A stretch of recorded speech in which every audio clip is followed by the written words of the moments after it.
ഏവർക്കും നമസ്കാരം.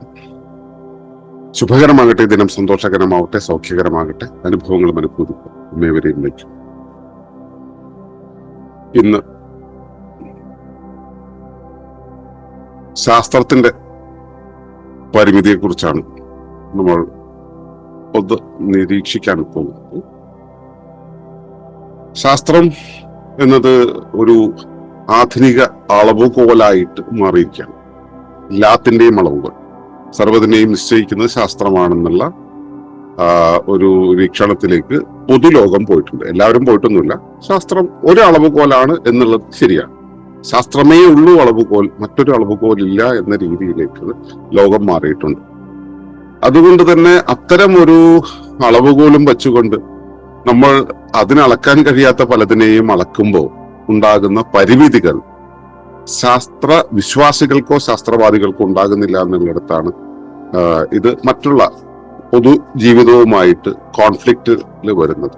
അപ്പോൾ അതിനെക്കുറിച്ച് നമ്മളിവിടെ പറയുന്ന വിധം ഇങ്ങനെയാണ്: cannot be proven does not mean false, only the limit of science. ശാസ്ത്രീയമായി തെളിയിക്കാൻ കഴിയായിക തെളിയിക്കപ്പെടാത്ത ഒന്നിന്റെ പരിമിതിയല്ല, ശാസ്ത്രത്തിന്റെ പരിമിതി. ശാസ്ത്രീയമായി തെളിയിക്കാൻ കഴിയായിക തെളിയിക്കപ്പെടാത്ത ഒന്നിന്റെ പരിമിതിയല്ല, ശാസ്ത്രത്തിന്റെ പരിമിതിയാണ്. ഇവിടെ ശാസ്ത്രം എന്നുള്ളത് സാങ്കേതികമായി ടാഞ്ചിബിൾ ആയിട്ടുള്ള, നമുക്ക് തൊട്ടറിയാൻ കഴിയുന്ന, നമുക്ക് അനുഭവവേദ്യമാകുന്നവയുടെ കാര്യത്തിൽ ഉള്ള അളവുകളും തൂക്കങ്ങളും വെച്ചുകൊണ്ടാണ് കാര്യങ്ങളെ മനസ്സിലാക്കുന്നത്, അല്ലെ? ശാസ്ത്രം എന്ന് പറയുമ്പോൾ നമുക്ക് അളക്കാൻ കഴിയണം, അതുണ്ടെന്ന് തെളിയിക്കാൻ കഴിയണം, തെളിവുകൾ വേണം, അത് ആവർത്തിക്കാൻ കഴിയണം.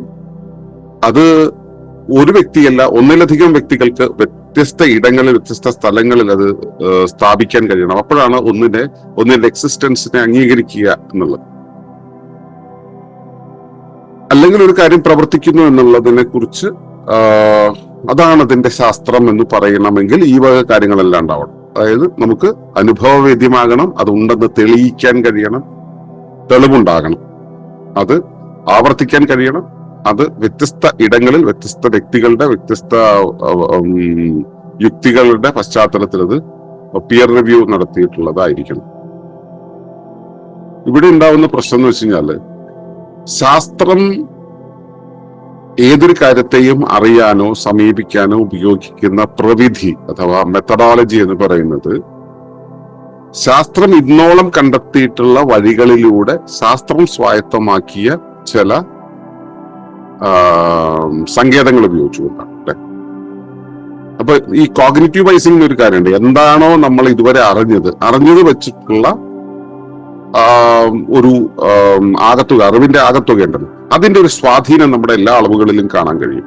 അതുകൊണ്ട് തന്നെ ശാസ്ത്രത്തിന്റെ ലോകത്ത് തുറന്ന സമീപനമില്ലെങ്കിൽ ശാസ്ത്രത്തിന്റെ ലോകത്ത് ഈ കോഗ്നിറ്റീവ് ബൈസിംഗ് എന്നുള്ളത് കാണും. അതായത് അളക്കാൻ കഴിയാത്ത ഒരു കാര്യത്തെ നമുക്ക് ഈ അളന്നേ അറിയാവൂ എന്ന് പറയുന്ന ഒരു മാനത്തിലേക്ക് പോകും. അപ്പൊ അളവിന്റെ സങ്കേതങ്ങൾ നമ്മൾ വികസിപ്പിക്കേണ്ടി വരും. ഇപ്പൊ വികാരം എന്ന് പറയുന്ന ഒരു കാര്യം, വികാരത്തെ നമുക്ക് എങ്ങനെയാണ് അളക്കാൻ കഴിയുക? വികാരം എന്നുള്ളൊരു ഭൗതിക വസ്തുവല്ല. ഭൗതികമായ രൂപമില്ലാത്തൊരു കാര്യത്തെ, ഭൗതികമായ ഒരു ഭാവമില്ലാത്ത ഒരു കാര്യത്തെ എങ്ങനെയാണ് നമുക്ക് അളക്കാൻ കഴിയുക? അളക്കാൻ കഴിയുകയില്ല എന്ന് തന്നെയാണ് മനസ്സിലാക്കുന്നത്. എന്നാൽ വികാരങ്ങൾ ശരീരത്തിൽ ഉണ്ടാകുന്നുണ്ടോ ഇല്ലയോ എന്നുള്ള കാര്യങ്ങൾ മനസ്സിലാക്കാനായിട്ട് നമ്മുടെ എൻഡോക്രൈൻ സിസ്റ്റം ഉൽപ്പാദിപ്പിക്കുന്ന ചില ഹോർമോണുകളുടെ സാന്നിധ്യത്തെ അളന്നുകൊണ്ട് അത് വെച്ചിട്ട് വികാരത്തെ അളക്കുന്ന, വികാരത്തെ വിലയിടുന്ന ഒരു അവസ്ഥയിലേക്ക് നമ്മൾ പോയിട്ടുണ്ട്. ഉറപ്പായിട്ടും നമുക്ക് സാങ്കേതികമായിട്ട് ഇപ്പോ വൈകാരികമായി ഉയർച്ചയില്ലാത്ത ഒരാളിൽ ഇപ്പോ സെറോട്ടോണിന്റെ അല്ലെങ്കിൽ ഡോപ്പമിന്റെ ഉൽപാദനം വർദ്ധിപ്പിക്കാൻ നമുക്ക് ഒരു പക്ഷെ കഴിഞ്ഞെന്ന് വരും. സന്തോഷത്തിന്റെ അല്ലെങ്കിൽ ദുഃഖത്തിന്റെ ഒരു ഹോർമോൺ നമ്മുടെ ഉള്ളില് ഉൽപ്പാദിപ്പിക്കപ്പെടണമെങ്കിൽ അത് നമുക്ക് ഇൻജക്ട് ചെയ്യുന്നുണ്ട്, എക്സ്റ്റേണലി കൊടുത്തുകൊണ്ട് നമുക്ക് ആ വികാരത്തെ ഉൽപ്പാദിപ്പിക്കാൻ പറ്റും. ഇത് സാങ്കേതികമായി നമ്മൾ ഒരു വികാരം ഉണ്ടാകുന്ന സമയത്ത് ഏത് ഹോർമോൺ ശരീരത്തിൽ ഉൽപ്പാദിപ്പിക്കപ്പെടുന്നു എന്നതിനെ ബോധ്യപ്പെടാൻ പറ്റിയത് കൊണ്ടാണ്. അപ്പോ സാങ്കേതികമായി നമുക്കിതിങ്ങനെ ഉപയോഗിക്കാൻ പറ്റുന്നുണ്ട് എങ്കിലും അതിനും അപ്പുറത്തേക്ക്, വികാരത്തിന്റെ കാര്യം മാത്രമാണ് ഞാനിവിടെ പറയുന്നത്, അതിനും അപ്പുറത്തേക്ക് വികാരം എന്താണ് എന്ന് കൃത്യമായി ബോധ്യപ്പെടാൻ നമുക്ക് ശാസ്ത്രലോകത്തിന് കഴിഞ്ഞിട്ടില്ല, കഴിയുകയുമില്ല. കാരണം വികാരം എന്ന് പറയുന്നത് ശാസ്ത്രത്തിന്റെ പിടിയിൽ ഒതുങ്ങുന്ന ഒരു കാര്യമാണ്. കാരണം ശാസ്ത്രം എന്ന് പറയുന്നത് ഭൗതികമായ ഏതൊരു സത്തയുടെയും പ്രവർത്തനത്തിന്റെയും അല്ലെങ്കിൽ പ്രാപഞ്ചികമായിട്ടുള്ള ഏതൊരു അസ്തിത്വത്തിന്റെയും ഭൗതികമായ കാര്യങ്ങളെ കുറിച്ച് മാത്രം പ്രതിപാദിക്കുന്ന ഒന്നാണ്. ഭൗതികമായത് മാത്രമേ ഇവിടെയുള്ളൂ, മറ്റൊന്നുമില്ല എന്ന് ഭൗതിക ലോകം പ്രഖ്യാപിക്കാൻ തുടങ്ങിയാൽ അത് ഒരുപാട് പ്രശ്നങ്ങൾക്ക് കാരണമാകും. കാരണം ഇപ്പൊ ഞാൻ എന്റെ ശരീരത്തെ എടുത്തു കഴിഞ്ഞാൽ എന്റെ ശരീരത്തിന് ഭൗതികമായ ഒരു ഘടനയുണ്ട്. ഭൗതികമായ ഘടനയുടെ ഒരു സമഗ്രതയുണ്ട്. ഈ സമഗ്രത എന്റെ സ്ഥലകാല രൂപഭാവ ഭാവങ്ങളുടെ പശ്ചാത്തലത്തിൽ അത് പ്രകടിപ്പിക്കുന്ന ഒരു ക്രമീകരണമുണ്ട്. എന്റെ ശരീരം എല്ലാം തമ്മിൽ ഘടിപ്പിച്ചിട്ടുള്ള ഒരു ക്രമീകരണം, അതാണ് ഘടനാസമഗ്രത എന്ന് പറയാം. ആ ഘടനാസമഗ്രത എന്നുള്ളത് ഈ മറ്റു സാഹചര്യങ്ങൾക്കനുസരിച്ച്, ഇപ്പോ ഞാൻ ഒരു പാമ്പിനെ കാണുന്നു എന്നൊരു സാഹചര്യം വരുന്നു എന്നിരിക്കട്ടെ, അപ്പോൾ എന്റെ ഘടനാസമഗ്രതയുടെ ആ ഒരു ആൽഗരിതത്തിൽ മാറ്റം വരും. ഞാനൊരു ആനയെ കാണുമ്പോൾ ഉണ്ടാവുന്നതല്ല എന്റെ പ്രണയിനിയെ കാണുമ്പോൾ ഉണ്ടാവുന്നത്. അത്തരമൊരു വികാരമേ ആയിരിക്കില്ല ഞാൻ എന്റെ കുഞ്ഞിനെ കാണുമ്പോൾ ഉണ്ടാകുന്നത്. ഈ ഓരോ വികാരങ്ങൾക്കനുസരിച്ചും എന്റെ ശരീരത്തിന്റെ പ്രവർത്തനങ്ങളിൽ മാറ്റം വരും. അതിനനുസരിച്ച് എന്റെ ശാരീരിക ഘടനയുടെ അസ്തിത്വത്തിലും ഒക്കെ മാറ്റം വരും. പക്ഷെ പ്രകടമായിട്ട് നമുക്കത് നോക്കാൻ കഴിയില്ല. കാരണം പ്രകടമായിട്ട് നോക്കിയാൽ നമുക്ക് അറിയുന്ന ഈ ശരീരം മാത്രമാണ്. അപ്പോ ഈ ശരീരത്തിന്റെ പ്രവർത്തന സ്വഭാവത്തെ നമുക്ക് അളക്കാൻ കഴിയുകയില്ല. ഈ ഭൗതികമായ പ്രവർത്തനത്തിന്റെ സ്വഭാവത്തെ നമുക്ക് അളക്കാൻ കഴിയാതെ വരുമ്പോൾ അതിന്റെ ആ പ്രവർത്തനത്തിന്റെ ലക്ഷ്യം, പ്രവർത്തനത്തിന്റെ ഉദ്ദേശം, പ്രവർത്തനം എന്തിൽ നിന്നും വന്നു, പ്രവർത്തനം എവിടേക്ക് പോകുന്നു, എന്തിനായി പോകുന്നു, അതിനെ സ്വാധീനിക്കുന്ന കാര്യങ്ങൾ എന്ത് എന്നുള്ളതൊന്നും തന്നെ ഈ ഭൗതിക പ്രവർത്തനങ്ങൾ കൊണ്ട് നമുക്ക് വിശദീകരിക്കാൻ കഴിയില്ല. ഇപ്പൊ സൈക്കോളജി എന്ന് പറയുന്ന ഒരു കാര്യം, സൈക്കോളജി എന്നുള്ളത് പ്രവർത്തിക്കുന്നത് സൈക്കിനെ ആധാരമാക്കണം. സൈക്കിന് ശരീരവും മനസ്സിനെയും ആധാരമാക്കിയിട്ടാണ്, അല്ലെ? ഈ മനസ്സെന്ന് പറയുന്നത് ന്യൂറോണുകളുടെ പ്രവർത്തനം കൊണ്ടുണ്ടാകുന്നതാണ് എന്ന് നമ്മൾ ലിമിറ്റ് ചെയ്തു വെച്ചിട്ട് ന്യൂറോണുകളുടെ പ്രവർത്തന തത്വങ്ങളെ ആധാരമാക്കിയിട്ട് മനസ്സിനെ നിർവചിക്കുകയും അതിനെ കൈകാര്യം ചെയ്യുന്ന സമയത്ത് ഈ മനസ്സെന്നുള്ളത് പിടിയിൽ കിട്ടുകയേ ഇല്ലാത്തൊരു കാര്യമായിട്ട് മാറുന്നു. അതുകൊണ്ടാണ് ഈ ന്യൂറോ സയൻസ് ഉപയോഗിച്ചുകൊണ്ട് ചികിത്സിക്കുന്ന സമയത്ത് പലപ്പോഴും ഈ വ്യക്തിയുടെ ജീവിതത്തെ ഒരു യാന്ത്രികതയിലേക്ക് കൊണ്ടുപോയിട്ട് വ്യക്തിയുടെ യഥാർത്ഥ വികാരങ്ങളെ അറിയാത്തൊരവസ്ഥയിലേക്ക് കൊണ്ടുപോകുന്നത്. എന്നുവെച്ചാൽ നമുക്ക് അലോപ്പതിയുടെ ജനറൽ രീതി എന്താണ്? ഒരു അസുഖം വരുന്നുണ്ടെങ്കിൽ അസുഖം പ്രകടിപ്പിക്കുന്ന ലക്ഷണങ്ങളെ തല്ലി ഒതുക്കിയിട്ട് ഇപ്പോൾ അസുഖം മാറി എന്ന് പറയുന്ന ഒരവസ്ഥ. ഇത് തന്നെയാണ് മനസ്സിന്റെ പ്രവർത്തനങ്ങൾ. ആ പ്രവർത്തനങ്ങളെ അതിന്റെ പ്രവർത്തന ഗതിയെ മറ്റൊരു വഴിയിലേക്ക് തള്ളിവിടുന്നു. ഏതെങ്കിലും തരത്തിലുള്ള ഔഷധങ്ങൾ ഉപയോഗിച്ചുകൊണ്ട് അവയുടെ ഹോർമോണുകളുടെ ഉൽപാദനത്തിൽ അല്ലെങ്കിൽ രാസപ്രവർത്തനത്തിൽ, ശരീരത്തിന്റെ രാസപ്രവർത്തനങ്ങളിൽ മാറ്റം വരുത്തിക്കൊണ്ട് നമ്മുടെ നെർവസ് സിസ്റ്റത്തിന്റെ പ്രവർത്തനത്തെ തിരിച്ചുകൊണ്ട് നമ്മളെ ഒരു പുതിയ വൈകാരികാവസ്ഥയിലേക്ക്, ഒരു പുതിയ ബോധാവസ്ഥയിലേക്ക് നമ്മളെ കൊണ്ടുപോകുന്നു. എന്നിട്ട് ഇവിടെ നേരത്തെ ഉണ്ടായ വൈകാരിക മാനസിക പ്രശ്നങ്ങളെ, പ്രക്ഷുബ്ധതകളെ അറിയില്ല എന്ന് പറയുന്ന ഒരു അവസ്ഥയിലേക്ക് നമ്മളെ കൊണ്ടുപോകുന്നു. എന്നിട്ട് നമ്മുടെ ചികിത്സ ഫലിച്ചു എന്ന ഒരു അവസ്ഥയിലേക്ക് കൊണ്ടുപോകുന്നു. ഉറപ്പായിട്ടും ഒരു ബ്രിഡ്ജിങ് നടന്നു കഴിയുമ്പോൾ ഇപ്പൊ നമ്മൾ വളരെയധികം വ്യാകുലപ്പെട്ടിരിക്കുന്ന ഒരു അവസ്ഥ ഇവിടെ ഉണ്ടെന്നിരിക്കട്ടെ, ഈ വ്യാകുലതയിൽ നിന്നും മാറാൻ ചിലപ്പോൾ നമുക്ക് ഒരു ഔഷധം, ഒരു ഡ്രഗ് നമുക്ക് ഉപകരിച്ചു എന്ന് വരും. ഈ വൈകാരാവസ്ഥയിൽ നിന്നും മാറി ഡ്രഗിന്റെ ശക്തി കുറഞ്ഞ വീണ്ടും പഴയ അവസ്ഥയിലേക്ക് വരും. പക്ഷെ നിരന്തരമായിട്ട് അല്ലെങ്കിൽ ഒരു കോഴ്സ് ഓഫ് യൂസേജ് എന്ന് പറയുന്ന ഒരു അവസ്ഥയിലേക്ക് നമ്മൾ അതിനെ കൊണ്ടുപോയിരുന്നെങ്കിൽ ഒരു കാലത്തേക്ക് ആ ഡ്രഗ് ഉപയോഗിക്കുകയാണെങ്കിൽ പിന്നെ നമ്മൾ ആ ബോധാവസ്ഥയിൽ നിന്ന് മാറി നിൽക്കുകയും പിന്നെ അതുവഴി തുടർന്നു പോകുന്ന സ്വഭാവം താളാത്മകരായ ആളുകളിൽ ഉണ്ടാകാം. അതുകൊണ്ട് രോഗം മാറി എന്നുള്ള അല്ലെങ്കിൽ ആ മാനസികാവസ്ഥ മാറി എന്നുള്ളൊരു അവസ്ഥയിലേക്ക് നമുക്ക് കൊണ്ടുപോകാൻ കഴിഞ്ഞേക്കാം. ഈ വിധത്തിലുള്ള സാങ്കേതികമായിട്ടുള്ള വളരെ ചെറിയ ചില സാധ്യതകൾ ഇവിടെ കിടക്കുന്നുണ്ട്. പക്ഷെ ഒരു വ്യക്തിയുടെ, അത് എല്ലാ വ്യക്തികളുടെയും അല്ല, മൊത്തം വ്യക്തികളെ എടുക്കുകയാണെങ്കിൽ അവരുടെ മാനസികാവസ്ഥയെ കൈകാര്യം ചെയ്യാൻ ഈ നെർവസ് സിസ്റ്റത്തെ ആധാരമാക്കിയിട്ടുള്ള ഒരു കൈകാര്യം ചെയ്യൽ ഗുണപ്പെടില്ല. അവിടെ നമ്മളത് നെർവസ് സിസ്റ്റമാണ് ഇതിന്റെ എല്ലാം അടിസ്ഥാനം, മനസ്സിന്റെ അടിസ്ഥാനം എന്ന് പറയുന്നിടത്ത് ശാസ്ത്രത്തിന് തെറ്റിത്തുടങ്ങും. അപ്പൊ മനസ്സിന്റെ യഥാർത്ഥ പ്രവർത്തനങ്ങളെ എല്ലാം നമ്മൾ കൈകാര്യം ചെയ്യുന്ന സമയത്ത്, ജീവന്റെ പ്രവർത്തനങ്ങളെ കൈകാര്യം ചെയ്യുന്ന സമയത്ത് നമുക്കത് നമ്മുടെ അവൈലബിൾ ആയിട്ടുള്ള ഭൗതിക ജ്ഞാനത്തിൽ നിന്നും അതിനെ കൈകാര്യം ചെയ്യാൻ ചിലപ്പോൾ പറ്റാതെ വരും. അപ്പൊ പുതിയ സങ്കേതങ്ങൾ, പുതിയ സമീപനങ്ങൾ വേണ്ടി വരും. ആ പുതിയ സമീപനങ്ങൾ ഉപയോഗിച്ചുകൊണ്ട് മാത്രമേ നമുക്കതിനെ മനസ്സിലാക്കാൻ കഴിയുള്ളൂ. ആ മനസ്സിലാക്കലിലും പരിമിതികളുണ്ട്, ഒരുപാട് പരിമിതികളുണ്ട് എന്ന് നമ്മൾ തിരിച്ചറിയേണ്ടി വരും. നമുക്ക് അറിയാനേ കഴിയില്ല എന്ന് നമ്മൾ അറിയേണ്ടി വരും. അറിയില്ല എന്നും അറിയാനേ കഴിയില്ല എന്നും അറിയേണ്ടി വരും, സമ്മതിക്കേണ്ടി വരും. ഈ സമ്മതമില്ലാതെ നമ്മൾ ഒരു കാര്യത്തെ പ്രൂവ് ചെയ്യാൻ പോകുമ്പോൾ, ഉദാഹരണത്തിന് പ്രപഞ്ചത്തിന്റെ അറ്റം, അല്ലെങ്കിൽ ഈശ്വരൻ, അല്ലെങ്കിൽ ദൈവഗണം, ഈ വിധത്തിലുള്ള നമ്മുടെ കോമൺ ആയിട്ടുള്ള അറ്റൻഷൻ പെടുന്നതല്ലാത്ത കുറെ കാര്യങ്ങളെ പ്രൂവ് ചെയ്യാനായിട്ട് പോകുമ്പോൾ, ജീവന്റെ എക്സിസ്റ്റൻസിനെ കുറിച്ച് പറയാൻ പോകുമ്പോൾ, ആത്മത്തെ കുറിച്ച് പറയാൻ പോകുന്ന സമയത്ത് ഇതിനെ പ്രൂവ് ചെയ്യാൻ നമുക്ക് കഴിയില്ല. പ്രൂവ് ചെയ്യാൻ കഴിയില്ല എന്ന് വെച്ച് കഴിഞ്ഞാൽ നമ്മുടെ കയ്യിലുള്ള സങ്കേതങ്ങൾക്ക് അതിന് കഴിയില്ല എന്നുള്ളതാണ്. അത് അതിന്റെ നമ്മുടെ സങ്കേതങ്ങളുടെ പരിമിതിയാണ്. ഒരിക്കലും ഇപ്പൊ ഈ ദൈവകണം എന്ന് പറയുന്നത് ഉണ്ടോ ഇല്ലയോ നമുക്കറിയില്ല.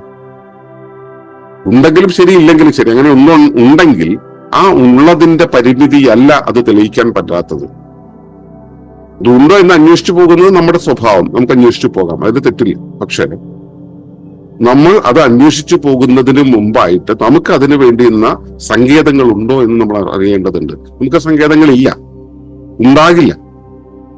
കാരണം മുഴുവൻ കാര്യങ്ങളും അളക്കുക എന്നുള്ളത് നമ്മുടെ ധർമ്മമല്ല.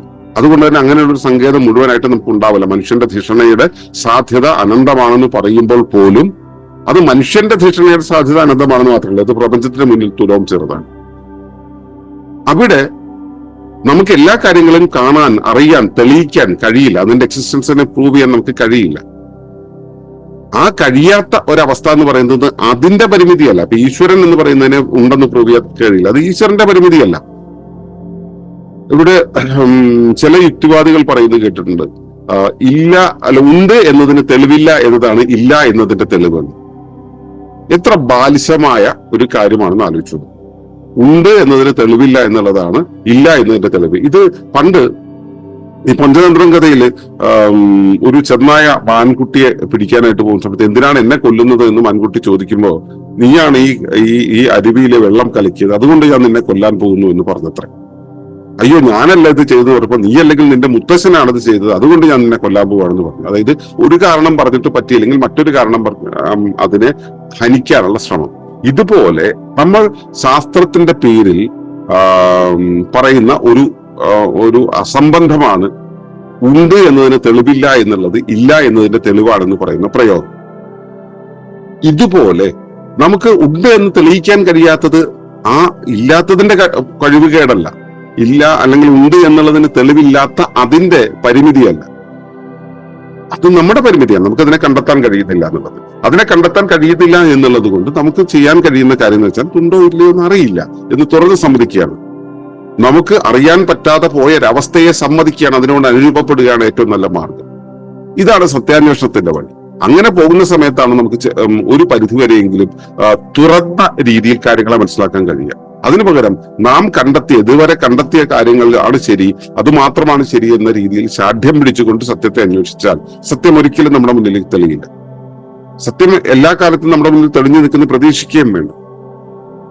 അപ്പോ ശാസ്ത്രം എന്നുള്ളത് ഒരു മൊത്തം സത്തയുടെ, മൊത്തം സംവിധാനത്തിന്റെ ടാഞ്ചിബിൾ ആയിട്ടുള്ള അളവുകളെ അളക്കാനുള്ള ഒരു സങ്കേതമാണ്, ഒരു ടൂൾ, ഒരു ടൂൾ. അത് ലോകത്തെ മുഴുവൻ അളക്കാനുള്ള, പ്രപഞ്ചത്തെ, ജീവിതത്തെ മുഴുവൻ അളക്കാനുള്ള ഒരേ ഒരു ടൂളാണെന്ന് സങ്കല്പിക്കുന്നിടത്ത് നമുക്ക് തെറ്റിത്തുടങ്ങും.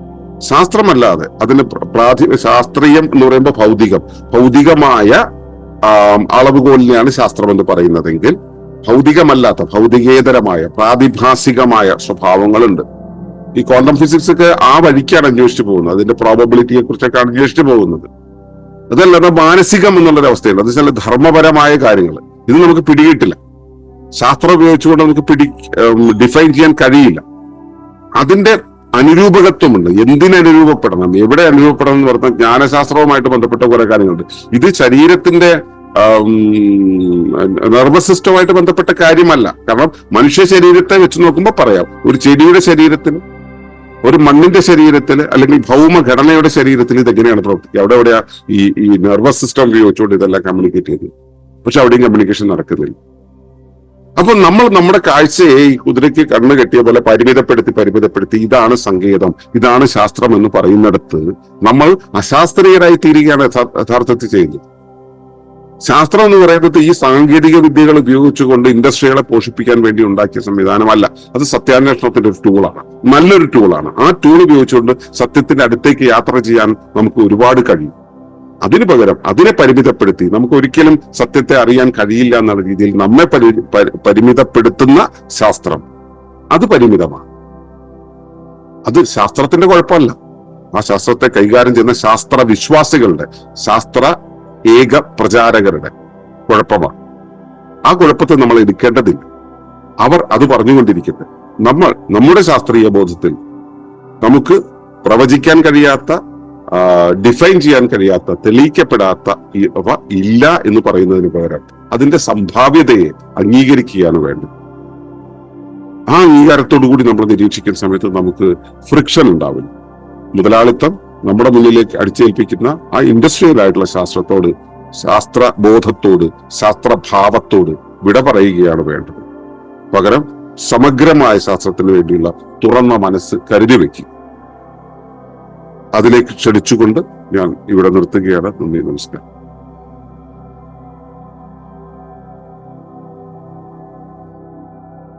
തുടർന്ന് കാണുന്നതിന് മുമ്പായി ഈ വിഷയം ഇഷ്ടമായെങ്കിൽ ഒന്ന് ലൈക്ക് ചെയ്യുക, കമന്റ് ചെയ്യുക, ഷെയർ ചെയ്യുക. നിങ്ങൾ പ്രകൃതിയെ ഇഷ്ടപ്പെടുന്നുവെങ്കിൽ ഈ ചാനൽ സബ്സ്ക്രൈബ് ചെയ്യുക.